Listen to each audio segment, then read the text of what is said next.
everyone, and welcome to my channel. I'm Allysia, and today I am in my new studio. I was just filming a piano video in here. It is very echoey and cathedral-like. I was thinking about what I would do a video on today. One goal I've started recently is to publish a video once a week and to also write a blog post once a week. This week's blog post was something that I was going to write about, and it was going to be, this is the premise I came up with and stuck in my Evernote and kind of forgot about until I was looking at ideas today. But I was going to write it. I wasn't going to film it. And it was just a sentence, and I wrote, should you always do the most interesting thing? And I thought that this would be a good topic to write about because I could take time to deliberate and explore ideas and stuff. But I thought it might be the more interesting decision to film it instead, completely impromptu. I don't have an answer to the question that I'm posing, but I want to explore it. And I might do more videos like this in the future that are just a little bit more impromptu, that I haven't pre-planned. I don't have like a talking points or like a list of things that I want to say. I just want to explore this idea because it popped into my head. One way that I have a tendency to approach life with, and this, I don't know if this is right or wrong, this is a neutral idea, is the idea that your life is like a story, and it should be interesting. And the chapters of your life story should be like, hey, I want to see what's coming in the next chapter. And one idea that horrifies me and that I resist immensely is if someone was reading the story of my life and they got to a part in the book that said, and then 5 years passed. Then they kept going. I am horrified at that idea. I'm horrified at the idea of like 5 years of my life just being a complete like pointless, not relevant to the story, not interesting. I didn't do anything. And that's generally the model in which I operate under. So my default mode is to assume that doing the most interesting thing is always right because it creates a more interesting story. Even if you fail, if what you do is interesting, failure can actually be kind of a benefit in the context of your life story. But the thing about there are lots of people who have had really interesting life stories. Have you heard of Timothy Leary? Have you read, there's a British author who wrote a book about Timothy Leary, and it's just absolutely fantastic. But you want to talk about a guy who's had a completely interesting life, but I would not have wanted to have lived his life. For so many reasons that I'm not going to detail here, but there are a lot of people like that who've lived super interesting, like rock stars who die at age 27, very interesting lives, but you wouldn't want to be them. So I was thinking about that. I was like, does what make the best story make for the best life? And in that sense, is it always a good idea to do something interesting? Because what's interesting might not create a good life. Okay, so here's an example of what people often think is really interesting. People think that travel is really interesting, and I've fallen into this too. Again, I don't know if traveling makes you a more interesting person. It certainly makes you a more well-traveled person, but I don't know if it makes you more interesting or not. But the general assumption is that, wow, you're really interesting to have traveled to all of those places. That's kind of our default mode. But maybe someone who travels for a decade never has the experience of when we anchor in one place, like we anchor to a relationship, we anchor to a home, we anchor to a social circle. There's a certain amount of depth that accumulates with that anchoring that you just can't access when you're traveling from place to place in a fleeting way. You can have meaningful moments with people, you can have deep moments with people, and this is someone who hasn't traveled the world. So I mean, take what I'm saying with a very large, unhealthy grain of salt.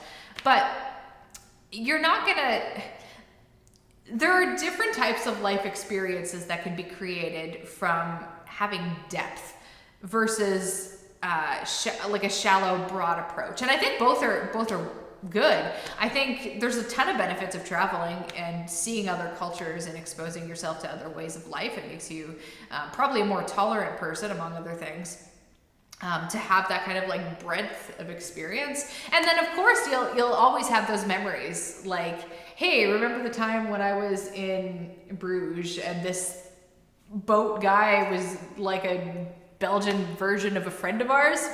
It's a true story. It's not that interesting of a story. But you have those things when you travel. It creates memories. Now, this ties back to having a life that's interesting. If you have a life that's interesting, it's probably speckled with these really prominent memories. And having a lot of memories from having a lot of unique and interesting experiences can give us the feeling that time is actually moving a little bit slower. If we look back on our life and we've been doing kind of the same thing for the last 5 years, we don't have this sense of time being stretched out. It probably feels like time is really condensed, because when we think over the last 5 years, we don't have all these random little memories poking out. And if you have a really interesting year, it's going to feel like a long year because you have all these little interesting memories poking out. So novelty is great, and travel is one way to create that novelty. Novelty can in and of itself be interesting because you're doing something that you haven't done. That's what novelty means. And doing what you haven't done can create a memory, can create an experience, something that sticks with you forever. So again, that's a point for exploring the most interesting thing. But another point against exploring the more interesting thing, and on the life side, I reject the idea that I have to do all this crazy stuff in order to be an interesting person. Why can't I be an interesting person by living in the same house and doing something like raising a family? So that's like a stereotypically boring thing, right? It's like the whatever suburban dream. You buy a house and you have a family and you raise said family. When you think about that, that's like a typically oh, okay, well, you talk to someone who's widely traveled, and then you talk to someone who's been living in the same house for the last 5 or 10 years, and it's like the reaction that people will give you is a little bit different. Oh, you're raising a family, that's cool. Oh, wow, you traveled to Venezuela. It's a totally different, I don't know, kind of vibe.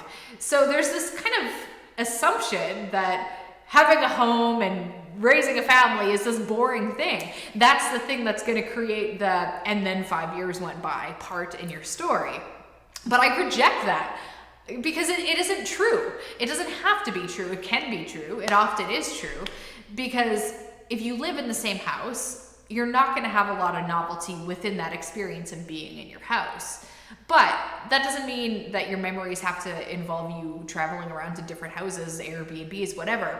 Within that house, within your own head, you can do so many interesting things. You could pick up a hobby. You could, learn how to practice piano. You could start playing in a band. You could write. You could write a book. You could start a side business. There's you could start dancing. You could spend time with more people. You could start having monthly dinner parties. There's a million things that you could do that would just give you interesting experiences and make you more interesting. You could study something. You could go back to school. One of the best parts about being anchored to a home, at least that I've found, is that it frees up a lot of mental capacity. I'm not spending a lot of time thinking about just general life functioning. I know where to find everything. The grocery stores are nearby. All my stuff's in one place. So I don't need to expend all this mental energy to do basic life things, which you would need to do as maybe again using a traveling. The reason I'm using travel so much as an example is because I think about it a lot. I consider the idea of spending a year traveling quite frequently. And right now, my husband and I are kind of in this zone where we're trying to make a decision, and I think we've made the decision. Would it be a better idea to travel for a year and have that as an experience, or buy a house? We already own a house, but upgrade. And in a different city.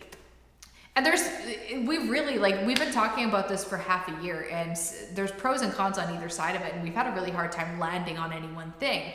But so this is why I'm talking about travel a lot as the main example. But I think where I've fallen, and this is where maybe I have an answer to my own question. Maybe it isn't a good idea to always do the most interesting thing, because travel would be more interesting. It would be a more interesting year. We would have adventures, we'd be bringing our child along, so there'd probably be all kinds of good and bad shenanigans that would go down with that. We would see places, we'd have these lifelong memories that were interesting.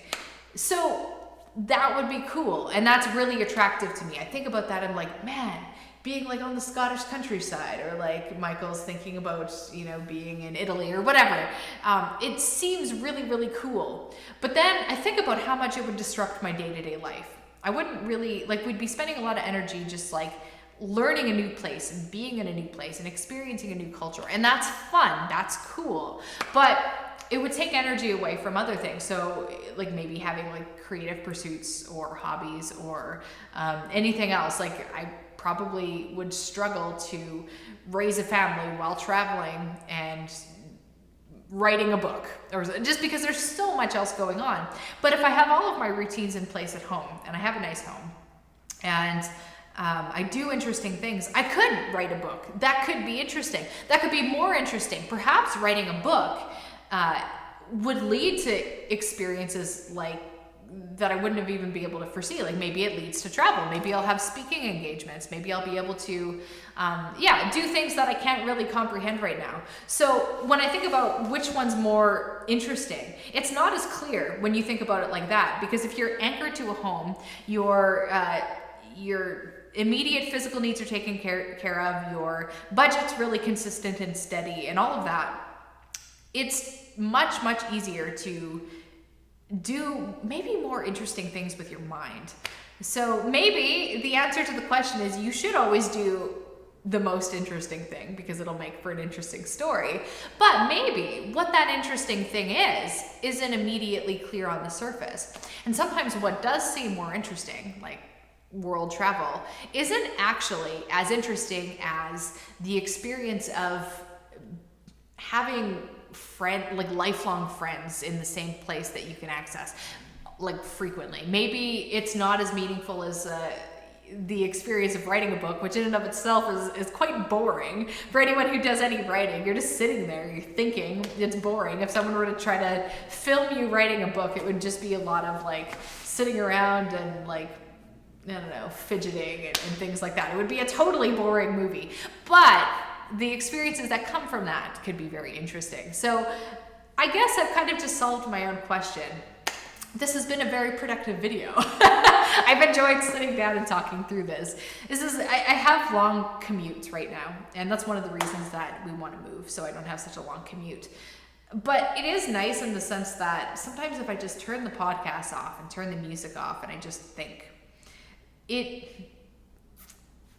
things like this happen where you can think through complex problems and actually reach interesting conclusions just based on being able to sit there and think. So yeah, I think that the answer is I don't have an answer. This isn't prescriptive. You don't always have to do the most interesting thing. Sometimes the boring thing will lead to a better life. But then the other lesson learned through this meandering conversation is sometimes the interesting thing isn't immediately apparent, and sometimes it seems like it's a boring thing to start out. So, okay, I'm gonna wrap up this video. I hope you've enjoyed just kind of sitting down and thinking out loud with me. I've had a lot of fun with this, so maybe we'll do another video like this in the future. We'll see how it goes. See you later, guys.